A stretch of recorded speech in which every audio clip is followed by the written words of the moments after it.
Teacher है ना, teacher के मन में इनोवेटिव सोच ज्यादा आती है। तो फिर मुझे ये एक विचार आया कि अगर ये उस किताब के ऊपर मैं इसी राइटर का यानी लेखक का यानी नरेंद्र मोदी जी का हस्ताक्षर ले लूं यानी ऑटोग्राफ ले लूं, तो इस किताब का वैल्यूएशन थोड़ा बढ़ जाएगा। तो बिल्कुल। मैंने सोचा कि इसके लिए मैं क्या करूं। तो मोदी जी की कई बातें, मोदी जी मेरे प्रिय थे, प्रिय है और प्रिय रहेंगे। तो मैंने क्या किया कि उनकी कई कई मैंने भाषण सुने थे, कई प्रवचन सुने थे। तो वो प्रवचन में बोलते थे कि एक पोस्ट कार्ड लिख दो, मोदी जी आपको जवाब देंगे। तो मैंने सोचा चलो एक पोस्ट कार्ड लिख कर देख लेते हैं। तो मैंने एक खत लिखा सर, उनके हाउस पर वो भेजा, क्योंकि कोई खास एड्रेस उनका होता नहीं है। आप मुख्यमंत्री श्री का निवास स्थान गांधीनगर लिखे तो कोई भी पोस्टमैन को पता होगा कि मुख्यमंत्री श्री का निवास स्थान कहाँ है। तो मैंने ये लिखकर जी, उनको ये खत भेज दिया। और खत में सर पहली 2 लाइन जो मैंने लिखी थी वो मैं आपको बताना चाहूंगी कि पहली 2 जी लाइन मैंने ये लिखी थी कि गुजरात के नंबर 1 मुख्यमंत्री के तौर पर लोग आपको चाहते हैं। मैं भी उनमें से एक हूं, लेकिन आज का मेरा ये खत गुजरात के नंबर 1 मुख्यमंत्री को नहीं है सर, आज का मेरा खत साहित्यकार नरेंद्र मोदी को है। जी, जी, ऐसा मैंने पहली 2 लाइन में लिखा था। फिर मैंने ये लिखा था कि ये मेरे क्लास की एक बच्ची है, उसके लिए मैंने ब्रेल सीखा है और आपकी किताब मुझे बहुत अच्छी लगी थी, तो मैंने उसका ब्रेलीकरण किया है। अगर आप उसके ऊपर मुझे आपका ऑटोग्राफ दे दें, तो हो सकता है कि ये बुक की वैल्यू भी बढ़ जाएगी और ये बुक जब भी कोई पढ़ेगा, प्रज्ञाचक्षु व्यक्ति, तो आपको याद करेगा, मुझे भी याद करेगा।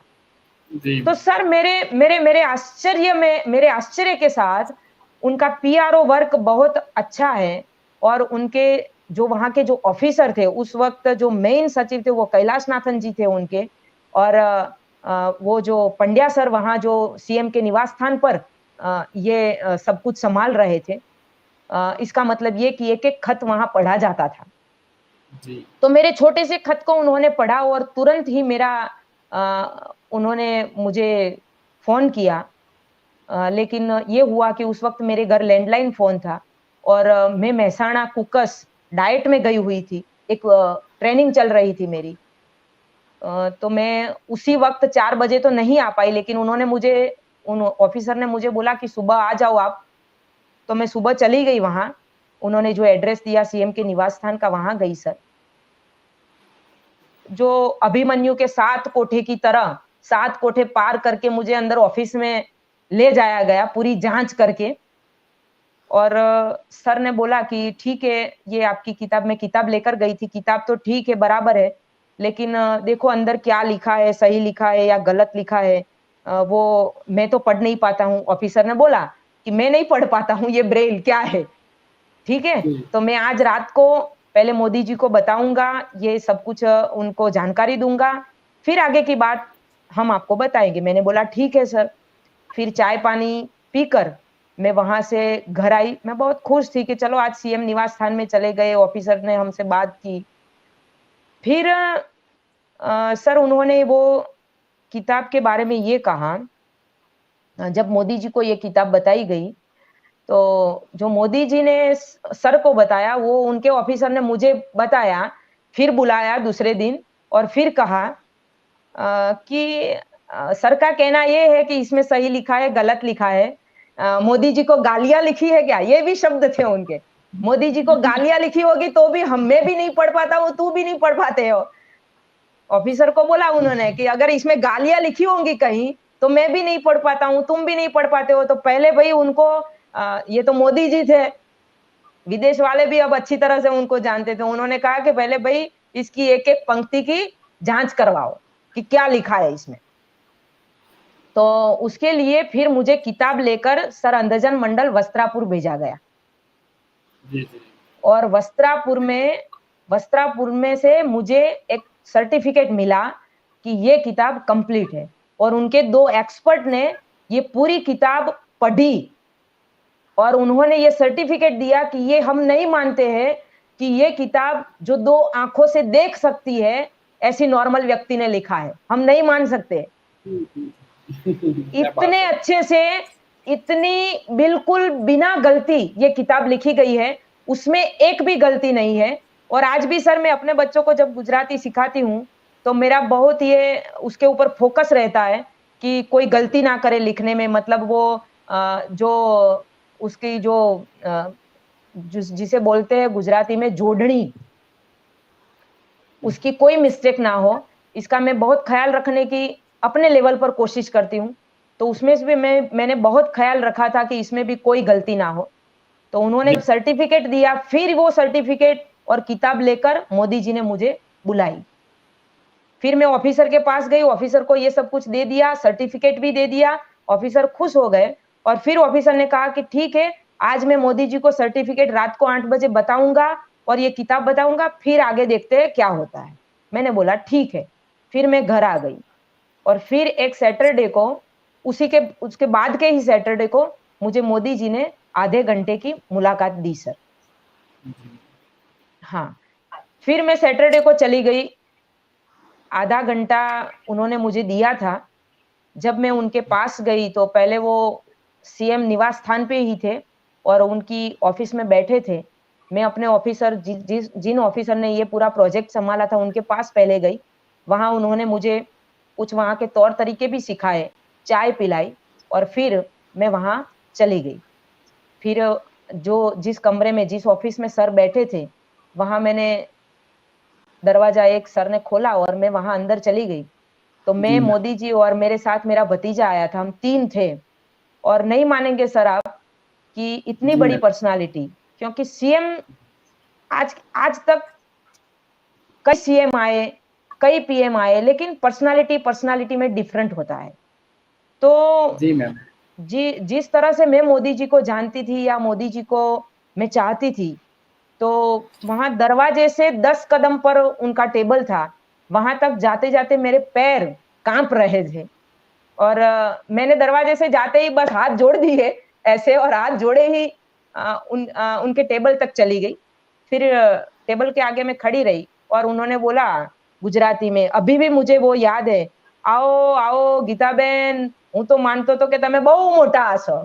मेरी हाइट बड़ी थोड़ी कम है ना। तो मैंने भी हँस लिया और सर ने भी हँस लिया। फिर मैंने नमस्ते किया और उन्होंने मुझे बहुत, सर मुझे उस वक़्त आश्चर्य हुआ था कि गुजरात का सीएम एक टीचर को इतने छोटे-छोटे सवाल पूछकर कितना इंटरेस्ट ले रहा है। तब जी मैम। मुझे मुझे उनके अंदर जो दिव्यांग बालकों के प्रति उनका जो प्यार था, दिव्यांग बालकों के प्रति उनकी जो संवेदना थी, सर मैंने उसी वक़्त देख लिया था। और जी। उन्होंने मुझे काफ़ी सवाल पूछे। कई सवाल ऐसे भी थे जो मैं नहीं जानती थी। उन्होंने पूछा कि ये कैसे छपता है, कैसे? तो मैंने बोला नहीं सर मुझे नहीं पता उसका प्रेस है या नहीं, प्रेस है तो कितने प्रेस है? फिर उनके ऑफ़िसर को बुलाकर पूछा तो उनके ऑफ़िसर ने बोला था कि अभी गुजरात में वस्त्रापुर में एक ही प्रेस है। और उसी वक़्त उन्होंने बोला था कि चलो कुछ करेंगे। और जब 2014 में वो पीएम बने और पीएम बनने के बाद जब पहला बजट आया और उनमें जब 22 प्रेस बनाने का बजट दिया गया और एम्बॉस करेंसी के लिए जो उन्होंने स्टार्टिंग किया, दिव्यांग बच्चों के लिए कुछ किया, तब मुझे मैं ये सुनकर, देखकर बहुत खुश होती थी कि चलो भाई। और डीडी गिरनार के ऑफिसर से ये फ़ोन आया कि कल 11 बजे आ जाओ, मोदी जी आपसे मिलेंगे। अ, तो मैं पूरी रात सोई नहीं थी सर। जी मैम। मैं पूरी रात सोई नहीं थी। ऐसा ऐसा लगता था कि सच में ही गुजरात के सीएम से मैं मिलूँगी और वो भी पर्सनली और वो भी इस पर्पज़ के साथ। तो मुझे सर पूरी रात मैं सो नहीं पाई थी और जब मैं सुबह वहाँ गई और जिस जिस तरह से मोदी जी ने मेरे साथ बिहेव किया, इतनी बड़ी पर्सनैलिटी ने जिस तरह मुझे बेटा-बेटा कहकर बात की, दिक्री कहकर बात की, फिर मुझे उन्होंने ये भी कहा, इतनी उत्सुकता बताई थी उन्होंने ब्रेल के बारे में कि उन्होंने मुझे ये पूछा कि ये कैसे लिखा जाता है? तो मैं अपने साथ ब्रेल पेन, पाटी लेकर गई थी क्योंकि मुझे पता था कि ये बहुत छोटी-छोटी बातें करने वाला ये व्यक्ति है। तो कुछ भी ये मुझसे शायद ये लिखवा भी सकते हैं। जी मैम। तो मैं सब कुछ लेकर गई थी, तो उन्होंने बोला कि ये कैसे लिखते हैं? तो फिर मैंने पाटी निकाली, वो पेन निकाली, फिर मैंने सोचा कि अब मैं क्या लिख कर बताऊँ? अगर मैं उनका नाम लिखूँगी, नरेंद्र भाई मोदी, तो उनको लगेगा कि मेरा नाम लिखा, और अगर मैं कुछ मेरा नाम लिखूँगी, तो ये लगेगा कि इसने उसका नाम लिखा, तो मैं क्या लिखूँ? तो फिर मैंने जय जय गरवी गुजरात, ये लिख कर जी, बताया। क्या बात फिर हाँ, फिर जय जय गरवी गुजरात, तो उन्हें पता चला कि ये कितना मुश्किल है। क्योंकि ज के लिए कुछ और डॉट्स करने हैं, फिर य के लिए करना है, फिर से ज के लिए, य के लिए, फिर ग, र, व, फिर उसकी दीर्घ ई आती है तो उसके लिए अलग करने पड़ते हैं डॉट्स। तो सर को लगा कि ये बहुत मुश्किल है। फिर सर ने मुझे ये कहा कि नरेंद्र कैसे लिखते हैं? दिखाओ उनका नाम, नरेंद्र कैसे लिखते हैं? तो फिर मैंने कहा कि सर पहले न के डॉट्स करने पड़ते हैं, फिर र के करने पड़ते हैं, फिर मात्र के डॉट्स करने पड़ते हैं। फिर जब आधा अक्षर आता है, तो पहले से हमें एक डॉट्स करना पड़ता है, छठा डॉट्स, और वो डॉट्स करने के बाद हम जब अक्षर लिखते हैं, तो पढ़ने वाले को पता चल जाता है कि इसके बाद का आधा अक्षर है। तो सर जी, ने बोला कि ये तो बहुत मुश्किल है, इतने सारे पेज आपने लिखे तो बहुत मेहनत पड़ी होगी। मैंने बोला हाँ सर, मेहनत तो बहुत पड़ी है, लेकिन मज़ा भी बहुत आया है। तो सर बहुत खुश हो गए, और सर को मैंने ये भी कहा कि सर मुझे ज़्यादा खुशी इस बात की है कि एक तो मैंने गुजरात के सीएम जो साहित्यकार भी है, उनकी बुक का ब्रेलीकरण किया है। फिर मुझे खुशी इस बात की है कि मुझे ब्रेल लिपि सीखने का मौका मिला, पढ़ने का मौका मिला, और तीसरी खुशी इस बात की है कि ये मेरी एक बच्ची के लिए मैंने किया है, मेरी स्टूडेंट के लिए बिल्कुल। किया है। एक स्टूडेंट के लिए एक टीचर ने ब्रेल सिखाया, ये मेरे लिए बहुत बड़ी बात है। तब सर ने बोला कि सही बात है। फिर उन्होंने मुझे और भी कई बातें की, बहुत-बहुत जिसे बोलते हैं हलवे मूड में। जो मेरा जाते वक़्त जो डर था, वो डर बिल्कुल भी नहीं रहा, और मैंने नरेंद्र मोदी की एक अलग ही पर्सनैलिटी का एहसास किया वहाँ, और मैंने सर वहाँ वो भी एहसास किया कि ये पर्सनैलिटी दिव्यांग व्यक्तियों के लिए बहुत ही अंदर से सहज है। वो दिव्यांग व्यक्ति की बातें अंदर से समझ सकता है। ये मुझे उस वक़्त पता चल गया था सर उनकी बातों से। फिर क्या हुआ सर, फिर मैं जाकर चली आई, दूसरे दिन अखबारों में बहुत कुछ छपा मेरे बारे में, मुझे बहुत खुशी हुई। फिर 5 दिन, 10 दिन, 15 दिन, 20 दिन हुए, मैं भूल गई कि चलो ये किस्सा खत्म हो गया। और एक दिन फिर अचानक से सीएम ऑफिस से फिर से कॉल आया, और उन्होंने बोला कि अभी आपकी जो ब्रेल किताब थी, उसकी कई नकलें बनाई गई है प्रेस में, और उसका विमोचन है, और आपको वहां आना जी, है, और आपका वहां सम्मान होगा सीएम साहब के उपस्थिति में, और पूज्य भाई श्री रमेश भाई ओझा, हमारे गुजरात के जाने माने कथाकार। तो क्या है कि सर मुझे थोड़ा आध्यात्मिकता में भी इंटरेस्ट है, और ये कथाकारों की कथाएँ भी मुझे पसंद है, और अच्छे-अच्छे विचारों, अच्छे-अच्छे व्यक्ति मुझे पसंद है। तो ये मुझे बहुत अच्छा लगा कि चलो एक आध्यात्मिक व्यक्ति के हाथों मेरा सम्मान होने वाला है, और नरेंद्र मोदी जी की उपस्थिति में होने वाला है। तो मैं बहुत खुश हो गई सर, और फिर मुझे वहाँ ले जाया गया अहमदाबाद टैगोर हॉल में, और टैगोर हॉल में सर उनकी एक दूसरी भी किताब थी उस दिन, प्रेम तीर्थ, उसका भी विमोचन था, और मेरी किताब ब्रेलीकरण वाली जो मैंने किताब बनाई थी, उनकी उन्होंने जो नकलें बनाई थी, उसका भी विमोचन था। तो कई हस्तियाँ वहाँ थी, हमारे आदरणीय सांसद श्री पुरुषोत्तम रूपाला जी थे वहाँ, बम्बई के जाने-माने साहित्यकार स्वर्गस्थ सुरेश दलाल जी भी वहाँ थे। फिर मेरे बहुत प्रिय और गुजराती साहित्यकार तुषार शुक्ल भी वहाँ थे। पूज्य रमेश भाई ओझा भी वहाँ थे। हमारे प्रिय नरेंद्र भाई मोदी भी वहाँ थे। तो बहुत अच्छा लगा, लेकिन हम थोड़े पहले चले गए थे, और वहाँ का एक किस्सा भी मैं आपको बताऊँ, बहुत मज़ा आएगा क्योंकि सभी साहित्यकार वहाँ थे। जो दायरे के सभी कलाकार वहाँ थे, अहमदाबाद के मेयर वहाँ थे, विनोद भट्ट स्वर्गस्थ हमारे वो साहित्यकार जो जिनकी कॉलमें मैं पढ़ती थी किताब में, वो सभी साहित्यकार वहाँ उपस्थित थे, और वहाँ सब बैठे थे, मैं सबको मिली। लेकिन सबको ये नहीं पता था उस वक़्त कि मेरा सम्मान कार्यक्रम है और मैं यहाँ आई हूँ, ये नहीं पता था किसी को। तो मैं पहली सीट में जहाँ मुझे मुझे बिठाया गया था कि भई आपको यहाँ बैठना है और आपके साथ जो आए हैं उनको यहाँ बैठना है। सर उस दिन वो था कि मेरे मम्मी-पापा भी वहाँ नहीं आ सके थे, मेरे भाई-भाभी नहीं आ सके थे, कोई नहीं आ सका था। लेकिन मुझे कहने में खुशी हो रही है कि मेरी फ्रेंड और उसके मम्मी-पापा वहाँ आए थे, मुझे आशीर्वाद देने के लिए।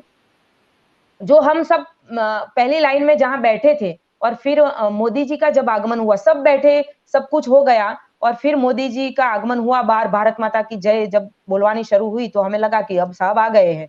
और जैसे ही सर अंदर आए और पहली लाइन के आगे से जी, टैगोर हॉल में जो पहली लाइन की जो कुर्सियाँ थी, वहाँ मैं बैठी थी कोने पे, पहली कुर्सी पे।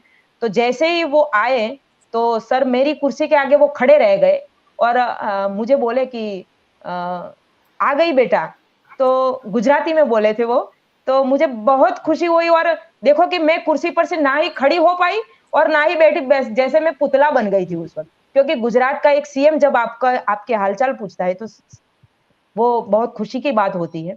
और फिर वो स्टेज पर चले गए सब बैठे और फिर सर वो वीडियो मैंने यूट्यूब ऊपर अपलोड किया हुआ है, केळवे ते केळवणी यूट्यूब ऊपर हम सर्च करते हैं तो वो विमोचन वाला सब 3 वीडियो है। एक साहब का खुद का है, जो केळवे ते केळवणी का विमोचन हुआ था उसका है राज्यपाल के हाथों और 2 वीडियो मेरे हैं।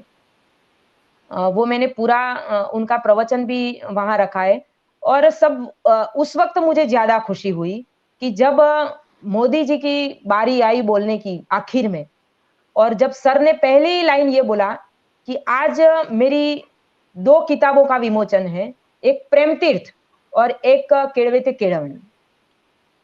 लेकिन आज मुझे प्रेम तीर्थ की इतनी खुशी नहीं है, जितनी खुशी मुझे केळवे ते केळवणी की है। क्योंकि उन्होंने गुजराती में बोला था कि આ મારા આયોજનનો કોઈ ભાગ નતો, આ મારી સંકલ્પનાનો કોઈ ભાગ નતો અને એકદમ जी, અચાનક જે રીતે મારી સામે આ કેળવે તે કેળવણી આવી એ મને બહુ જ આનંદની વાત છે। ऐसा बोलकर उन्होंने करीब 20 मिनट तक सर सिर्फ केळवे ते केळवणी और मेरे बारे में उन्होंने बोला था, तो वो मेरे लिए ज़िंदगी की यादगार पल है और ज़िंदगी में जब भी वैसे मैं ज़्यादा निराश नहीं होती हूँ, जब भी मेरे सामने कोई तकलीफ आती है तो मैं सोचती हूँ ये तालीम का वक़्त आया है। जब भी मेरे जी सामने मैम। कोई तकलीफ आती है तो मैं सोचती हूँ कि ये तालीम का वक़्त आया है। मैं तकलीफ हुँ, को भूल जाती हूँ, तालीम लेने लगती हूँ। तो निराश कम होती हूँ लेकिन फिर भी जब भी अगर कोई निराशा मुझे ऐसा लगता है कि ये निराशा है तो मैं वो वीडियो सुन लेती हूँ, मोदी जी की बातें सुन लेती हूँ और फिर सोचती हूँ कि गुजरात का सीएम मेरे बारे में ऐसा-ऐसा बोला है, तो मुझे निराश नहीं होना चाहिए और फिर मेरी ज़िंदगी आगे बढ़ती है सर। जी मैम।